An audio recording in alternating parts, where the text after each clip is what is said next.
Сайн бацхан өрхөмөн зүзэгчтэй аймгийн цагдаагийн тамгын газраас бэлтгэн хүргэдэг тамгын газрын цаг нэвтрүүлгийн энэ удаагийн дугаар үзэгч та бүхэнд өөрөхөд бэлэн болоод байна. Тэгэхээр манай өнөөдрийн дугаарт нийгмийн бодлогын хэлтс оролцох болно. Ингээ бүгдээ хамтдаа нийгмийн бодлогын хэлтс рүү орцгоё. Тэгэхээр бид нийгмийн бодлогын хэлтсийн дараах засагчтай уулзаад байна. Таны өнөөдрийн мэндийг хүргэе. За та бүхэндээ энэ өдрийн мэндийг хүргэе. Тэгэхээр нийгмийн бодлогын хэлтсийн маань зорилт нь одоо яг юу гэдэм бэлээ?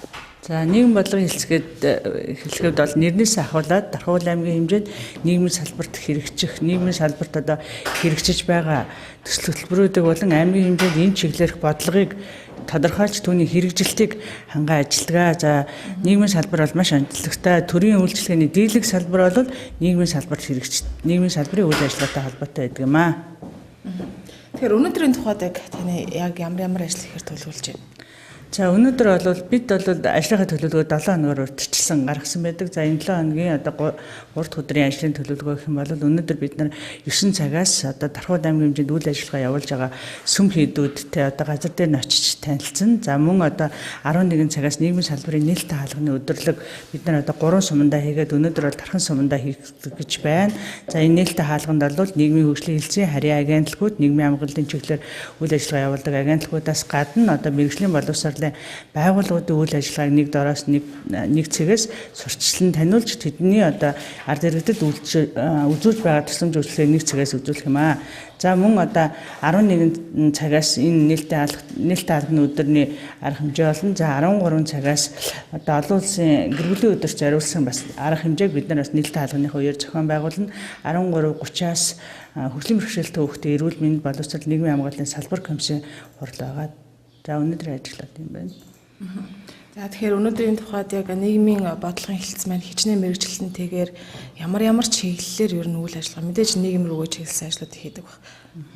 За манай хэлтсийн хувьд гэх юм бол нийгмийн бодлогын хэлтсийн дараагаас гадна боловсрол соёлын шинж ухааны асуудал хариуцсан мэргэжилтэн гандагмаа ажиллаж байгаа. За нийгмийн хамгааллын чиглэлээр болохоор манай мэргэжилтэн инх цэцэг ажилладаг. За мөн одоо эрүүл мэндийн асуудал хариуцсан мэргэжилтэн гэсэн одоо ийм оронтойтой ажилладаг. За тэгэхээр нийгмийн бодлогын хэлтэст маань ямар одоо агентлагууд харьяалагддсан бол? За нийгмийн бодлогын хэлтсийн харьяа агентлагууд гэх юм бол одоо боловсрол соёл урлагийн газар байна.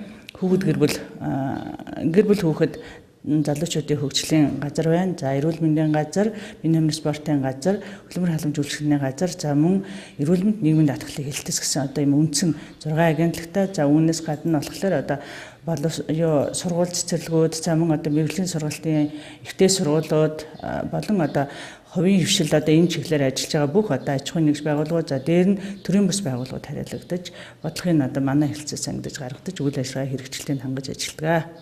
Тэгэхээр 2017-оос 2020 оны үйл ажиллагааны цагдаагийн үйл ажиллагааны хөтөлбөрт нийгмийн бодлогын хэлтэст яг ямар ажлуудыг хийхээр зорилтыг бас тавьсан байгаа бол? За бид нар бол аймгийн цагдаагийн үйл ажиллагааны хөтөлбөрт одоо нийгмийн салбарт хэрэгжүүлэхээр одоо бидний өдөр тутмын үйл ажиллагаанаас гадна одоо бодлогын томоохон хөрөнгө оруулалтын ажлууд хийгдсэн байна. За мөн дээр нь одоо бодлогын баримт бичгүүдийг бид нар энэ чиглэлээр одоо нийтдээ 7 одоо дэд хөтөлбөрүүдийг энэ 4 жилийн хугацаанд боловсруулж хэрэгжилтийг бүрэн хангаж ажиллана. За одоогийн байдлаар хэд бол бид нар одоо аймгийн иргэдэд хурлаар 3 хөтөлбөрийг батлуулаад ажиллаж байна.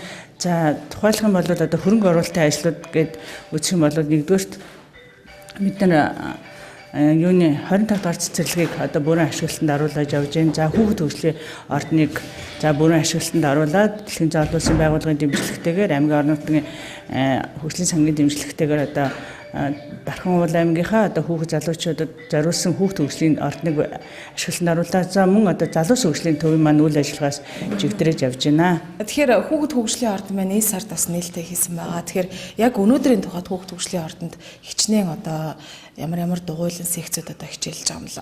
За хүүхд хөгжлийн ордон гэдэг маань нэрнээсээ шахуулаад бид нар хүүхдэд хөгжүүлэх чиглэлээр одоо үйл ажиллагаа явуулж байгаа төрийн бас байгууллагыг бид нар одоо төрийн зүгээс дэмжиж байр орон сууцаар хангаж за хүүхдэд одоо хөгжүүлэх чиглэлээр энэ байгууллагуудтай хамтран ажиллаж байгаамаа. За одоогийн байдлаар гэх юм бол одоо тус хүүхд хөгжлийн маань ордонд нийтдээ одоо 13 дугуулан секцүүд хичээллэхээр бэлэн болоод зарим үйл ажиллагаа эхлэж явж байна. За мөн дугуулан секцүүдээс гадна одоо хүүхдүүдтэй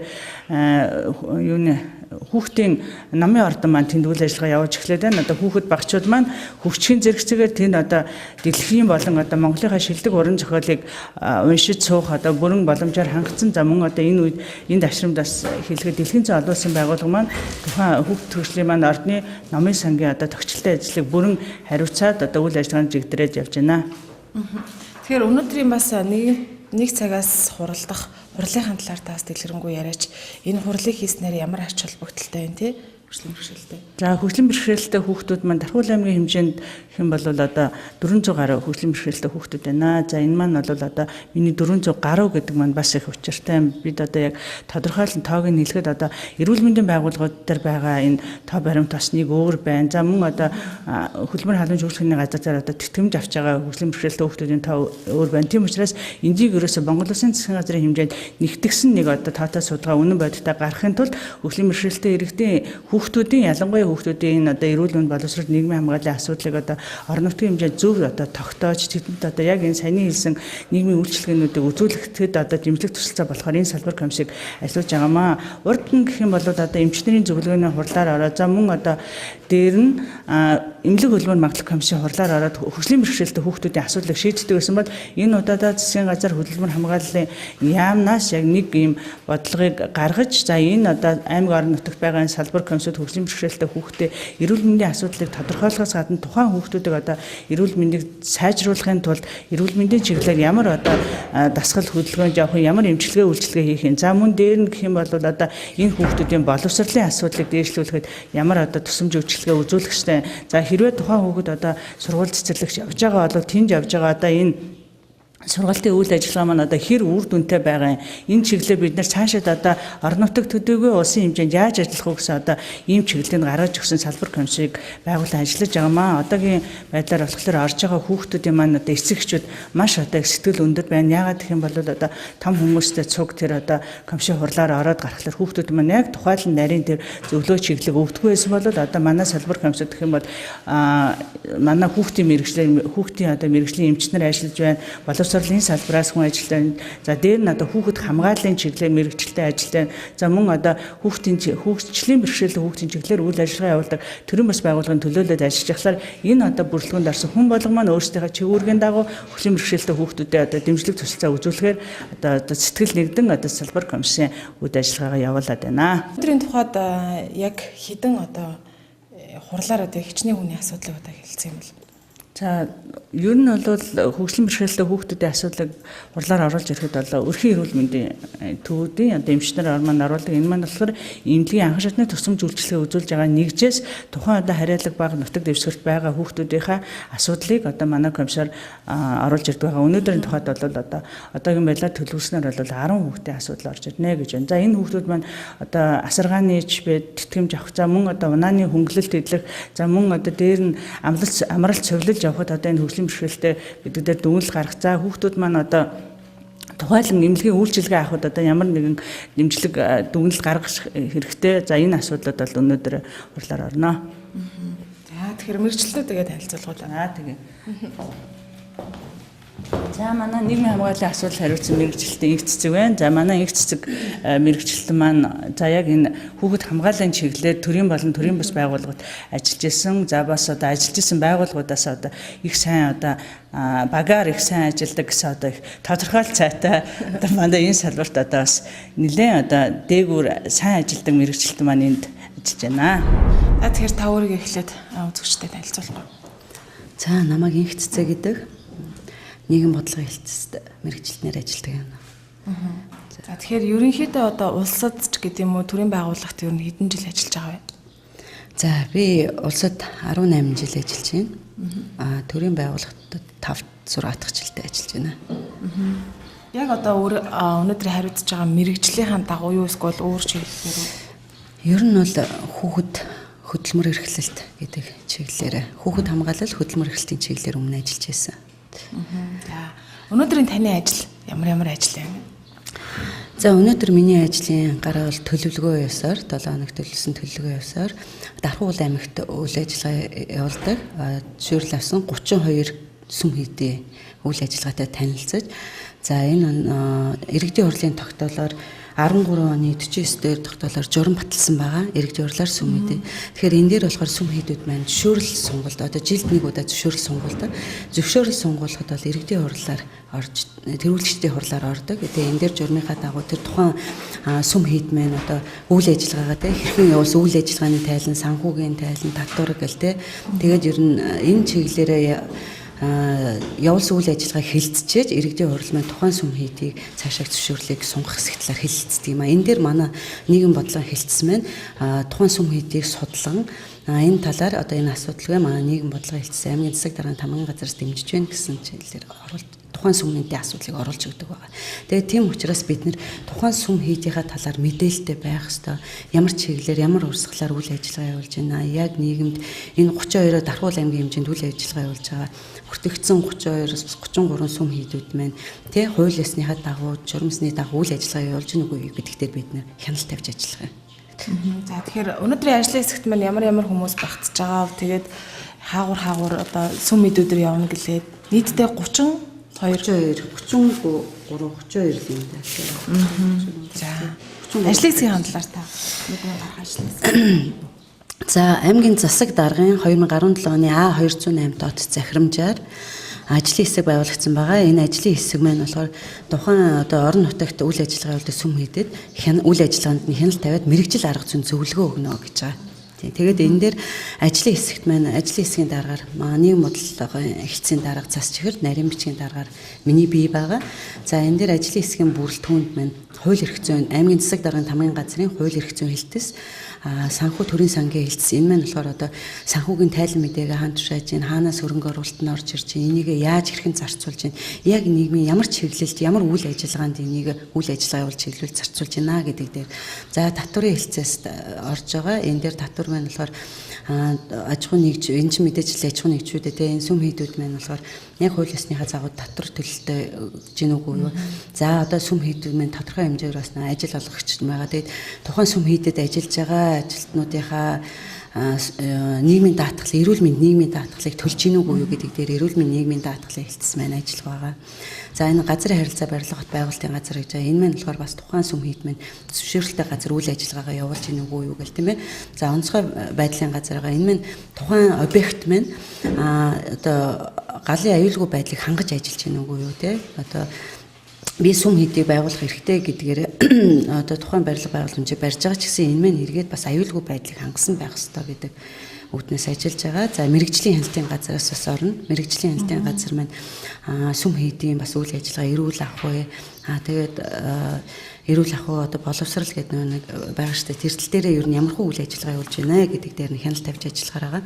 За мөн энэ дээр гэр бүл хүүхэд залуучдын хөгжлийн газараас ажил. Яг тэгвэл тухайн Монгол улсын иргэн маань шашин шүтэх, эс шүтэх хэрэгтэй гэж үндсэн хуульд заасан байдаг боловч тухайн одоо хүүхдийн эрхийн төлөв байдал одоо хүүхдийн эрх ашигууднаас тухайн сүм хийдэд хүүхдүүд маань хэрхэн хамрагдаж байна. Одоо тэ шатны сургалтанд сүмүүдийн сургалтанд байгаа гэд энэ чиглэлээр хүүхдүүдэд хэрхэн чиглэж ажиллаж байна гэдэг дээр нь гэр бүл хүүхд залуучдын хөгжлийн газар анхаарч ажиллана.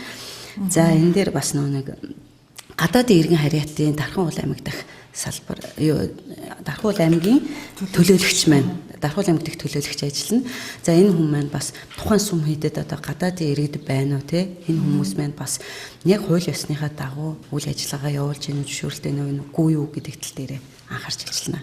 Тэгэхээр Дархуул аймгийн хэмжээнд маань ер нь ажилгүй хүчний тооны одоо иргэд байт юм бол эдэрлүү чиглэсэн эдрийг одоо ажилдаа болгохын тулд ямар ажлуудыг бас хийхээр төлөвлөж байгаа вэ? За Дархуул одоо сайн нэг өрхийн амжиргааг дэмжих судалгаа өгсөн шүү дээ тийм ээ. За энэ судалгаан дээр үндэслээд манай хөдөлмөр халамж үйлчилгээний газар маань яг ажилгүй иргэдийнхаа тоо мэдээлэл судалгааг одоо шинжилж гаргаж байгаа. Тэгэхээр энэ судалгаан дээр үндэслээд үнэхээр тэр судалгаа маань айл өрх бүрээр орж судалгааг авсан байгаа.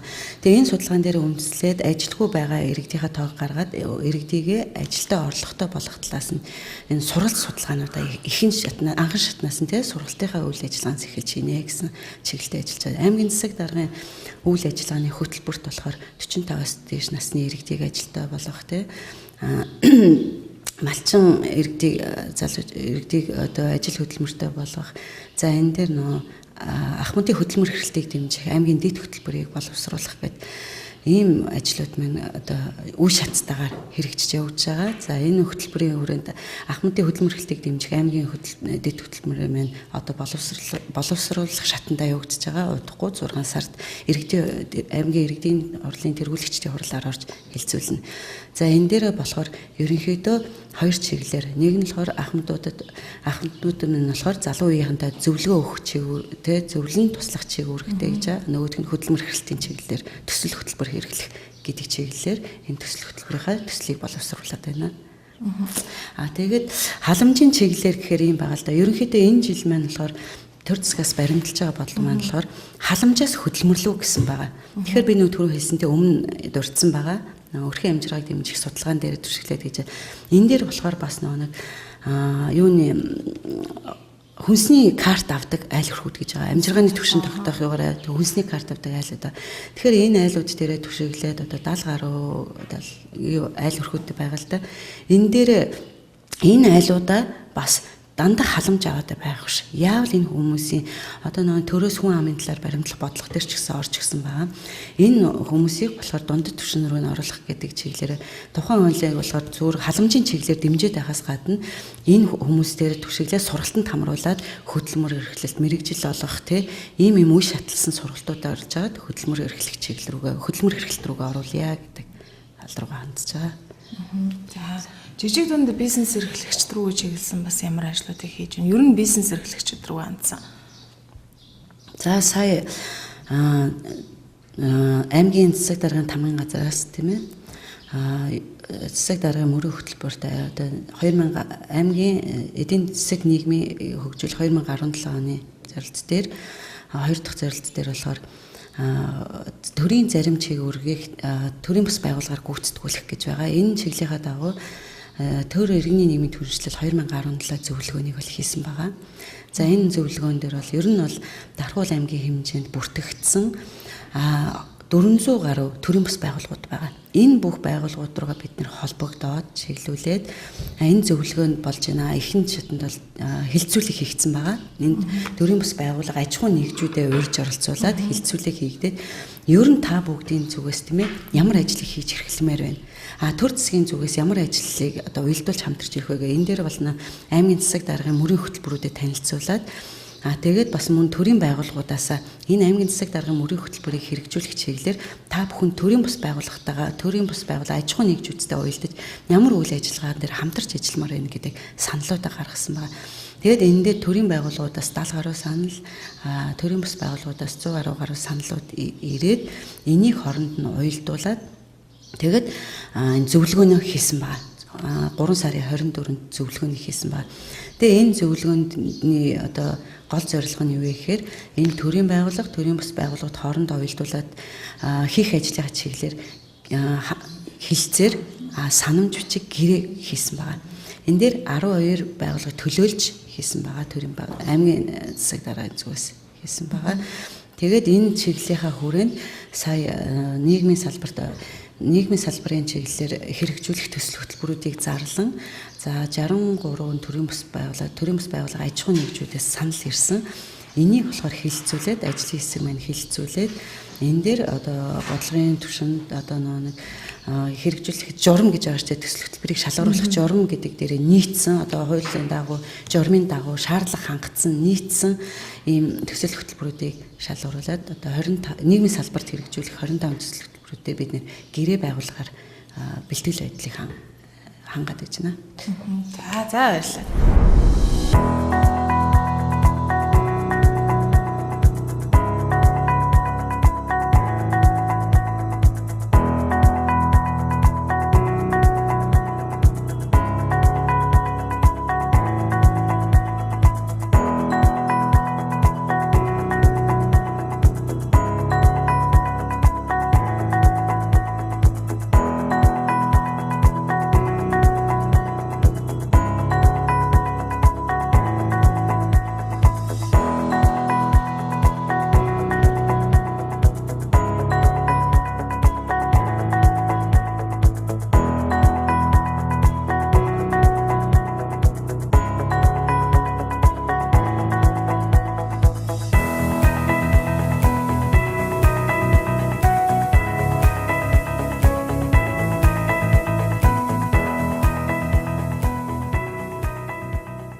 За бид нийгмийн бодлогын хэлтсийн мэрэгчлэн гандиматай уулзаад байна. Тэгэхээр таны хувьд яг ямар асуудал хариуцдаг вэ?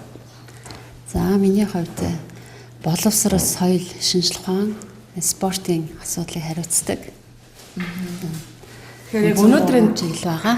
Боловсрол, соёл, спорт гэсэн чиглэлээр. Өнөөдрийн тухайд яг таны хувьд ямар ажил хийхээр бас төлөвлөж байна? Өнөөдөр Дархан уул аймагт маань ямар ажлууд болох гэж байгаа бол? За Дархан уул аймагт одоо хавар төгсөлтийн баяр болох гээд 12 дугаар ангийн хамаа төгсөх гэж байна. Тэгээд үнтэй холбоотойгоор нэгэн томоохон ажлыг зохион байгуулахаар төлөвлөд явж байна. Дархан боловсролын үндэслэл 2017 гэсэн арга хэмжээг зохион байгуулахаар бэлтгэл ажлаа хангаж байна. За энэ жилийн тухайд ер нь Дархан уул аймаг 12 дугаар ангийг хичнээн хүүхэд одоо төгсгөр байгаа. 1200 гаруй төгсөгч байгаа. За тэгээд энэ хүү эдгээр одоо төгсөгчдөд зориулсан мэргэжил сонголтын талаар ихтэй сургуулиуд 50 гаруй ихтэй сургуулиуд манай аймагт хүрэлцэн ирж энэ хүү үзэсгэлэнд оролцохоор хүсэлтэд ирүүлээд байгаа. Үзэсгэлэн маань ойролцоогоор энэ сард болох уу эсвэл дараа сард ч юм уу? Энэ сарын 5 дугаар сарын 26, 27-ны өдрүүдэд зохион байгуулагдана. Залуучууд театрт болно. Өмнө тэгэхээр яг энэ чиглэл рүү за оюутан залуус руугаа хандсан, төгсөгчд рүү хандсан ийм арга хэмжээ ер нь зохион байгуулагдчихсэн үү те? Зохион байгуулагдж байсан. Аймгийн засаг дарга Насматын санаачлагаар 2015 онд төгсөгчдөд зориулсан бас сайхан арга хэмжээг зохион байгуулжсэн. Шинэ санаа номыг хүүхдүүдтэй өнгөө бэлгэлж ирсэн ийм олон арга хэмжээнүүд болж ирсэн. Тэгэхээр энэ жилийн хувьд урлаг спортын чиглэлээр за Дархан уул аймгийн маань иргэд тамирчид маань те ямар амжилтуудыг бас үзүүлв. Одоо бас ямар тэмцээн уралдаанд оролцохоор бас бэлтгэлээ базааж байгаа бол. За Дархан уул аймгийн тамирчид улсын болон бүсийн чанартай олон тэмцээнүүдэд амжилттай оролцоод байна. За энэ 4 сарын 15-наас 5 сарын 15-ны хооронд спортын сарын аян Дархан уул аймагт зохион байгуулагдаж байгаа. Энэхүү сарын аяны хүрээнд олон нийтийг хамарсан арга хэмжээний зохион байгуулагдсан. Ер нь бол спортын талаар төрөөс баримтлах бодлогын гол үндсэн зүйл маань нийтийн бие намир байна гэж заасан байдаг. Тэгээ энэ чухалаараа саяхан манай Дархан уул аймагт анх удаа спортлог дарахын дэд хөтөлбөрийг иргэдийн төлөөлөгчдийн хурлын тэргүүлэгчдийн хурлаар оруулж батлууллаа, дэмжигдсэн байгаа. За энэ ажлын хүрээнд мөн хүн амын бие бэлтгэрийн түвшин тогтоох сорилыг авч байгаа. Өнөөдрийн байдлаар бол нийт 28 байгууллагын 5000 гаруй иргэд сорилоо өгчөөд ингэж байгаа. Спортлог дарханчуудад хөтөлбөр батлагдсанараа за мэдээж иргэдийнхаа бие бэлтгэрийг хөгжүүлэгч гэдэг юм маш олон зүйлүүд төлөвлөгдсөн байгаа хэл та. Яг голлон одоо хэлвэл яг энэ дэд хөтөлбөр маань хэрэгцснээр. За дэд хөтөлбөр маань хоёр үндсэн чиглэл агуулгад чиглэж байгаа. Нэгдүгürt бол нийтийн бие намир, бүх нийтийн гэж байгаа юм дээр. Хоёрдугаарт бол их спорт гэсэн. Их спортынхаа амжилтыг ахиулах.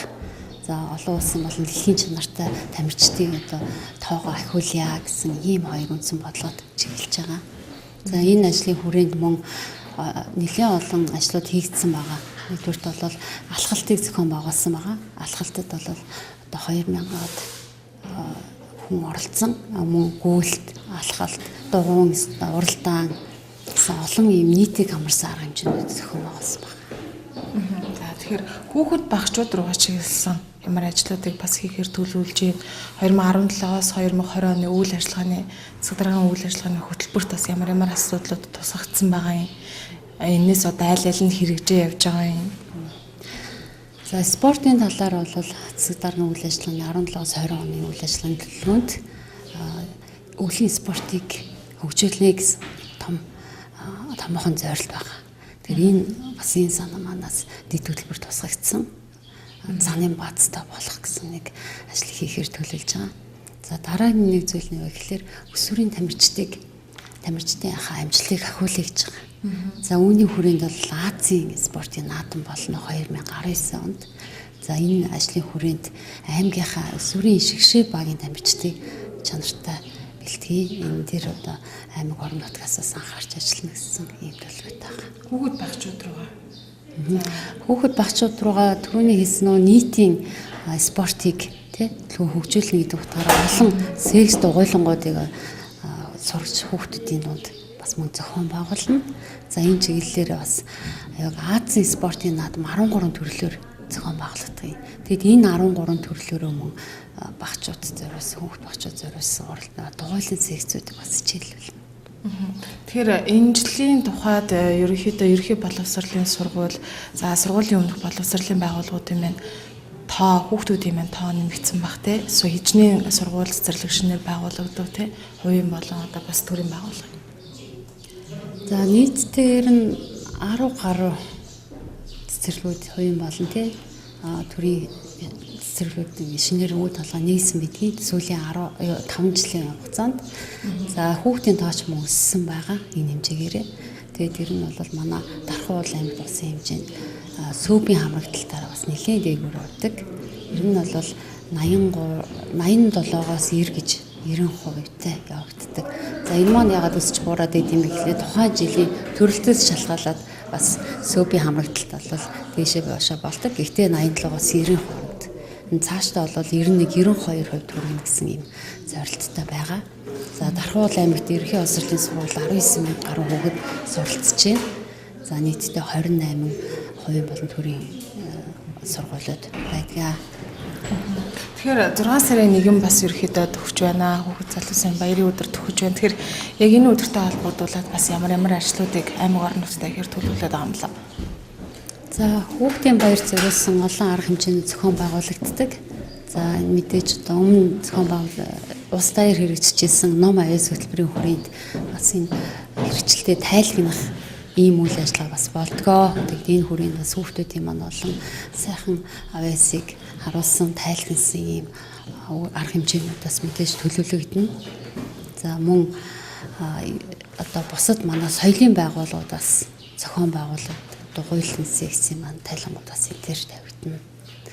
За тэгэхээр таны хувьд яг төрийн байгууллагт ер нь хичнээн жил ажиллаж байна. За төрийн байгууллагад бол ер нь 10 гаруй жил. Тэгээ улсад бол 20 жил ажилласан байгаа. За үүнээсээ яг төрийн жинхэнэ албанд бол 7 дахь жилдээ ажиллаж байгаа. За боловсролынхоо чиглэлээр ажилладаг. Миний яг үндсэн мэргэжил бол математик мэдээлэл зүйн багш мэргэжилтэй. Дандаа боловсролынхоо салбарт ажилласан байна. За өнөөдрийн тухайд таны хувьд ямар ажлыг бас төлөвлөж байна? За өнөөдрийн хувьд бол нийтдээ 16 ажлыг төлөвлөж сууж байна. За энэ дотроо бол томоохон ажлууд маань юу гэхээр за түрүүний хэлсэн дархан боловсролын үзэсгэлэнтэй энийхээ удирдамжийг батлуулахад бэлтээ сууж байна. За мөн эрүүл мэндийн газраас зохион байгуулах сургалт. За бусад одоо сарын аяныхаа хүрээнд одоо хаалтын ажиллагаа маань одоо 7 хоногт болох юм. Тэгэхээр энэ хүү ажлынхаа бэлтгэл ажлыг бас төлөвлөж сууж байна. За мөн манай төрийн байгууллагуудын дунд койко олон улсын байгууллага танилцуулах сургалтыг зохион байгуулж байгаа. Энэ сургалтынхаа бэлтгэл ажлыг бас мөн төлөвлөд ингэж сууж байна. За баярлалаа. За эрүүл мэндийн сайдын 2015 оны 298 дугаар тушаалаар аймаг орон нутгийн одоо эрүүл мэндийн тусгай шийдвэрлэх комиссийг байгуулаа гэсэн аймгийн засаг дарга тэгс үүрэг чиглэлдэг.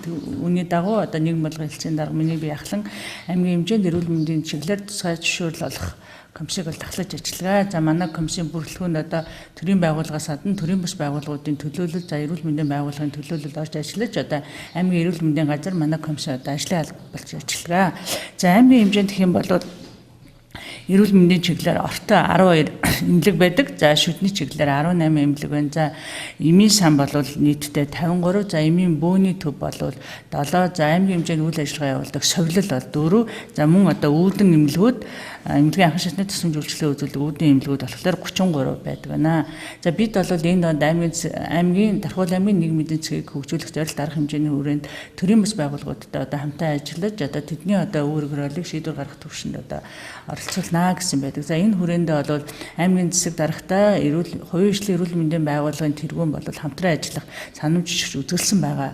За энэ одоо санамж жишгийн хүрээнд одоо хийгдсэн ажлууд гэх юм бол одоогийн байдлаар 400 гаруй иргэдэд хувийн хөгжлийн эрүүл мэндийн байгууллагаар одоо эрүүл мэндийн тусламж үйлчилгээг огт үн төлбөргүй буюу мөн хөнгөлөлттэй үнээр эмнэлгийн тусламж үйлчилгээг үзүүлсэн байна. За мөн одоо дээр нь одоо манай нүүр ам судлалын чиглэлээр шүдний эмнэлгүүд маань бас зорилттой бүлгийн хүүхдүүдэд үн төлбөргүй анх шатны үйлчлэг шинжилгээ хийж за одоо мөн одоо эмчилгээний авчид одоо тодорхой хөнгөлөлт үзүүлэхээр болсон гэсэн одоо ийм бид нар ажлуудыг эхний 5 сарын байдлаар хийж гүйцэтгээд байна. Тэгэхээр эрүүл мэнд рүү чиглэсэн ямар ажлуудыг та ерөөдөө эхнээс нь цус дурдлаа. Тэгэхээр бас саяхан бол нийт даалганы өдөр эрүүл мэндийн салбарын бас нийт даалганы өдөр болж өнгөрсөн. Тэгэхээр яг энэний хүрээнд хичнээн иргэдтэй үзлэг шинжилгээг хийв.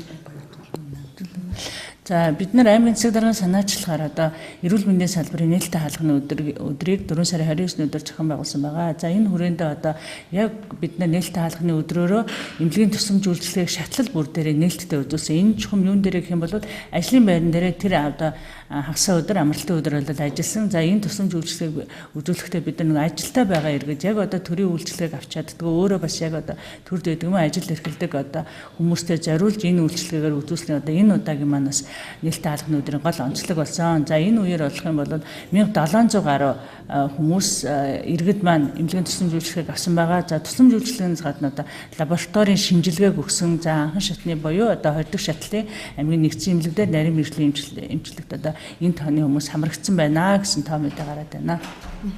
Тэгэхээр бас шарын гол сумын эмч нарыг эмч сувилагчдыг за өрхийн эрүүл мэндийн төвийн эмч сувилагчдыг бас хамруулсан сургалтыг бас шарын гол сум яг ажлын байранд нь хийсэн байгаа шүү дээ. Тэгэхээр энэ ер нь цаашдаа дахиж үргэлжлэх үү яах вэ? Хэр үр дүнтэй одоо ажилласан гэж дүгнэж байгаа юм. За мөн одоо бас энэ саяны сум өрхийн эрүүл мэндийн төвийн эмч нарыг чадваржуулах арга хэмжээг мөн аймгийн засаг дарганы санаачлагаар бид одоо шаасны нэрмжид 3 дугаар эмнэлэг эхнэлгсэн эрдэм шинжилгээний төв за мөн одоо анагаахын шинжилгээний үндэсний их сургуулийн зарим нэгэн танхимуудын одоо нарийн мэргэжлийн эмч нартай эрдэмтэн докторуудтай хамтарч энэ арга хэмжээг бид нар шарын гол сумын эрүүл мэндийн төв шарын гол сумын засаг дарганы хамгаалалттай хамтран шарын гол сум зохион байгууллаа.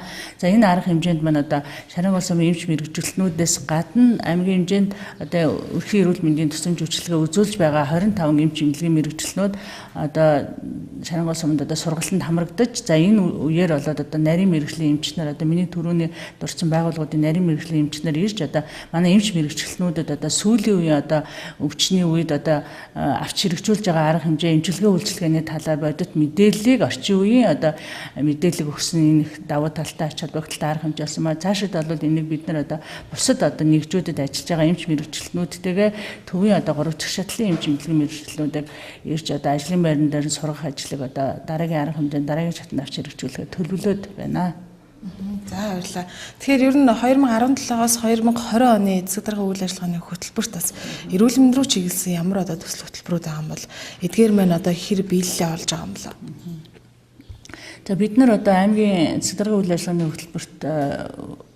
хөтөлбөрийг боловсруулахдаа одоо тухайн одоо ард иргэдийн маань зөнгөлн тохиолдож байгаа өвчлөл юу юм за мөн одоо бидний анхан шатны тусламж үйлчилгээ бусад одоо шатлалын тусламж үйлчилгээ үзүүлэхэд одоо юу тулгамдж ямар бэрхшээл гэдэг юм бэ гэдэг гол асуудлуудаа шийдвэрлэхийг одоо бодлогын хувьд зорилт олгож оруулсан байгаа. За тухайлах юм бол одоо манай аймгийн хэмжээнд за одоо улсын хэмжээнд одоо бас Дархуул аймаг маань сүрийн өвчлөлөөр нэлээд одоо дээгүүр тооцогдож явдаг. Тэгэхээр бид нар одоо энэ өвчлөлийг бууруулахын тулд одоо сүрээтэй тэмцэх арга хэмжээг сайжруулах хүрээнд одоо эмч мэргэжлэнүүдэд чадварчуулах за түүнээсээ гадна одоо хамтын оролцоог сайжруулах үүднээсээ сургалтуудыг за мөн дээр нь одоо энэ хүмүүс аймаг орон нутгийн хэмжээнд төвшөнд одоо асуудал ямар байгаа вэ гэдэг талаар сургалтуудыг зохион байгуулахаар за мөн одоо эмч мэргэжлэнүүдэд чадваржуулах ийм асуудлыг тавиад байна. За мөн дээр нь одоо хавдрын өвчлөл байна. Монгол Улсын засгийн газраас хэрэгжүүлж байгаа одоо илүү бүтэн Монгол хөтөлбөрийг бид нар аймаг орон нутгийн хэмжээнд зохион байгуулах энийг одоо мөн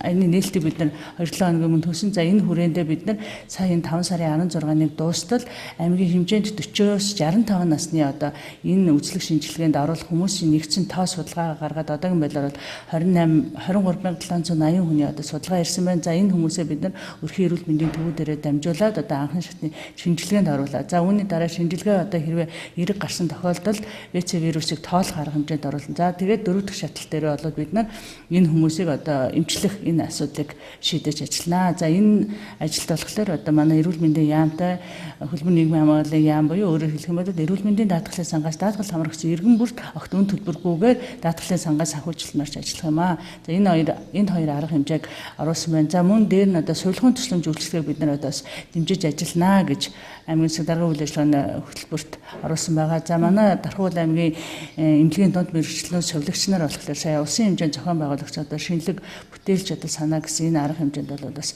манай аймгийн дунд мэргэжлүүд манлайлан ажилласан байгаа. Энэ ташрамд одоо Дархуул аймгийн одоо нэрийг өндөрт гаргасан совилогч дунд мэргэжлэнүүдэд талархал илэрхийлье. За баярлалаа. За ингээд хэрхэн үзэгчтэй нийгмийн бодлогын хэлтээс бэлтгэсэн энэ удаагийн тамгын газрын цаг нэвтрүүлэг маань энэ дөрөв өндөрлөж байна. Дараагийн дугаар хүртэл баяр та.